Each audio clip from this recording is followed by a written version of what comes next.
Agustín Agualongo nació en San Juan de Pasto el 25 de agosto de 1780, fruto del matrimonio de Manuel Agualongo y Gregoria Cisneros. Fue bautizado el 28 de agosto, fiesta de San Agustín, por el presbítero Miguel Rivera en el templo de San Juan Bautista, iglesia matriz y hoy concatedral de la ciudad. También allí recibió el sacramento de la confirmación el 26 de julio de 1800, a la edad de 19 años. De Agualongo no registra nada la historia sino hasta el 7 de marzo de 1811, fecha en que se agrega la tercera compañía de las milicias de Pasto, regentada por el capitán Blas de la Villota. En su ficha de inscripción consta su profesión de pintor al óleo y su matrimonio con la señora Jesús Guerrero el 22 de enero de 1801, también en San Juan Bautista, de quien hubo una hija, María Jacinta. Además, por su firma, se puede adivinar que recibió una buena y esmerada educación. Según Sergio Elías Ortiz, teniendo en cuenta que ya en 1809 había ocurrido el primer combate contra los independentistas, es probable que Agustín Agualongo apenas se inscribiera a la milicia en ese año, porque no había obtenido antes la separación canónica de Doña Jesús, consignada en la fecha de incorporación, pero de la que no se conoce fecha alguna. Tuvo su bautismo de sangre cerca de Yacoancuer el 21 de septiembre de 1811, en un enfrentamiento en el que salieron triunfantes las tropas venidas de Quito, lideradas por Pedro de Montúfar.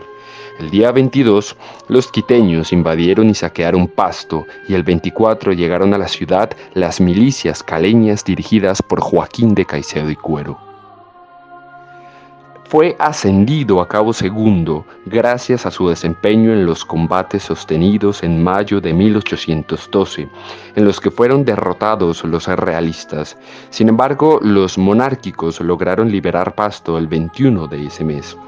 Ese mismo año, nuestro héroe fue nombrado sargento segundo tras haber participado en el triunfo obtenido contra Alexander Macaulay el 13 de agosto en Catambuco. Poco después hace parte de la incursión que hace don Juan de Sámano al Valle del Cauca y posteriormente va al Cauca ya como miembro de la segunda compañía de las milicias de Pasto. En 1814, y a las órdenes del comandante Juan María de la Villota, integra la cuarta compañía del primer batallón de milicias de Pasto. Según parte del teniente coronel Pedro Leonardo Noriega, Agualongo destacó el 10 de mayo en la batalla de los Ejidos de Pasto, en la que fueron derrotadas las tropas lideradas por Antonio Nariño, capturado por los realistas. Al año siguiente está nuevamente en Popayán como sargento primero supernumerario del batallón Pasto, comandado por el coronel Aparicio Vidaurrázaga. No obstante, el 5 de julio de 1815 sufrió la derrota en El Palo, tras la cual la Ciudad Blanca cayó en manos de los independentistas. En 1816, siendo subteniente, se trasladó hasta Santa Fe de Bogotá como miembro del Batallón del Tambo, guardia de confianza de Sámano y llamado así por su actuación en la batalla de la Cuchilla de El Tambo, de la que resultaron vencedores y gracias a la cual fue liberada Popayán. Ese mismo año, Agustín Agualongo fue enviado al sur para luchar contra los independentistas en Guayaquil, población que había permanecido leal a Fernando VII. Así, participó en la primera batalla de Huachi, de la que salieron triunfantes los realistas y donde por su ejemplar comportamiento fue ascendido a capitán. Por similares motivos fue elevado a comandante por el coronel Francisco González tras el triunfo en Verdeloma. En 1821 ejerció como jefe civil y militar en Cuenca, donde fueron derrotados los independentistas el 18 de septiembre. Entonces fue promovido al rango de sargento mayor. Ya en Quito, y corriendo el año de 1822, fue nombrado teniente coronel por don Melchor Aymerich. En mayo cayó preso en la batalla de Pichincha, ganada por el rebelde Antonio José de Sucre. Sergio Elías Ortiz afirma que Agualongo se fugó junto con Benito Boves, pero Emiliano Díaz del Castillo comenta que se acogió a la capitulación.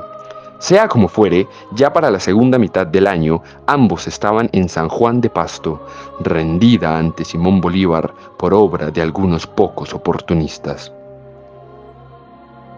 El 28 de octubre, Boves y Agualongo, primero y segundo al mando respectivamente, proclamaron en la Plaza Mayor de la ciudad los derechos de Fernando VII y la guerra a sus enemigos, gritando vivas al rey mientras alzaban el estandarte real.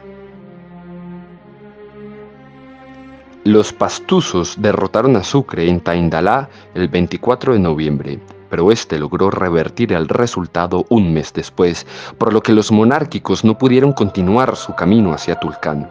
En cambio, tuvieron que retirarse a Pasto, a donde acudió Sucre a presentar combate en plena Nochebuena. Una vez vencidos los defensores, las tropas revolucionarias entraron a la ciudad y asesinaron a clérigos y civiles, profanaron iglesias, ultrajaron señoras y doncellas y cometieron otro sinnúmero de atrocidades. Este episodio es desde entonces conocido como la Navidad Negra, a la que siguieron incontables deportaciones, expropiaciones y todo tipo de humillaciones. Agualongo y otros dirigentes lograron refugiarse en el convento de las Concepcionistas, invaluable apoyo del bando realista, del que escaparon a las montañas sin que los asaltantes supieran cómo. En Aticance los acogió doña Joaquina Enríquez, también adicta a la causa católico-monárquica. Los jefes allí congregados eligieron a Agualongo como jefe militar y a Stanislao Merchancano como jefe civil de la sublevación. El 12 de junio de 1823, día glorioso y digno de recuerdo, fueron vencidos los rebeldes en Catambuco, aún a pesar de la enorme desventaja de medios de la que siempre adolecieron las tropas leales al rey. Tras entrar triunfalmente en Pasto, Agualongo y Merchancano asistieron al Te Deum y se leyó a los pastusos la siguiente proclama: Armaos de una santa intrepidez para defender nuestra santa causa y consolaos con que el cielo será de nuestra parte. Los soldados antes adictos al bárbaro y maldito sistema de Colombia se hallan dispuestos a defender en vuestra compañía los derechos del rey con vigor y el más vivo entusiasmo. Así crezca en nosotros el valor, la fuerza y la intrepidez a la defensa, para que de esta suerte, venciendo siempre a los enemigos de nuestra religión y quietud, vivamos felices en nuestro suelo, bajo la benigna dominación del más piadoso y religioso rey, don Fernando VII.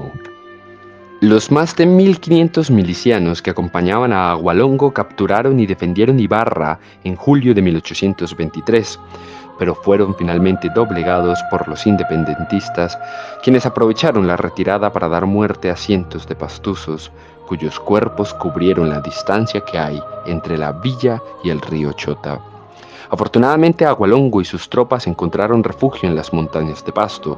La ciudad, sin embargo, estaba vacía, ya que los vecinos huyeron al monte a esconderse de los republicanos, quienes la ocuparon repitiendo las crueldades y vejaciones de diciembre.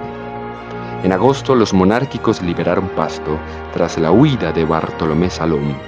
Por estos días fue capturado por los realistas Pedro Alcántara Herrán, futuro presidente de la República de Colombia, quien de rodillas imploró que le perdonasen la vida, lo que Agualongo respondió con toda dignidad que no mataba rendido. A lo largo del año, Pasto fue sucesivamente tomada y liberada, situación que perduró hasta febrero de 1824, mes en que cayó definitivamente en manos de los revolucionarios. Agualongo y otros líderes realistas encontraron amparo nuevamente en las monjas conceptas y lograron huir hacia las montañas. De una refriega en Chachagüí surgió el rumor de que Agustín Agualongo había muerto, pero lo cierto es que escapó rumbo a Taminango. Posteriormente, los realistas decidieron tomar Barbacoas, pero fueron vencidos por los independentistas comandados por Tomás Cipriano de Mosquera, gobernador de la Buenaventura republicana, cuyas quijadas fueron destrozadas por una bala, apodado desde entonces Mascachochas. De este asalto también resultó herido de una pierna Agustín Agualongo, que huyó hacia el Patía, sin que se imaginara que ahora el enemigo conocía su ruta al haber atrapado a uno de sus mensajeros. En el camino fue sorprendido por José María Obando, también futuro presidente de Colombia. Capturado lo llevaron a Popayán, a donde llegó el 8 de julio y donde fue condenado a muerte por el absurdo delito de conspiración, como si alguna vez en su vida hubiese estado bajo la Constitución y las leyes de la República. Don Agustín pidió un indulto por Merchancano, que le fue otorgado. Sin embargo, su antiguo compañero de armas terminó siendo traicionado y asesinado por órdenes de Juan José Flores, quien llegaría a ocupar la presidencia del Ecuador.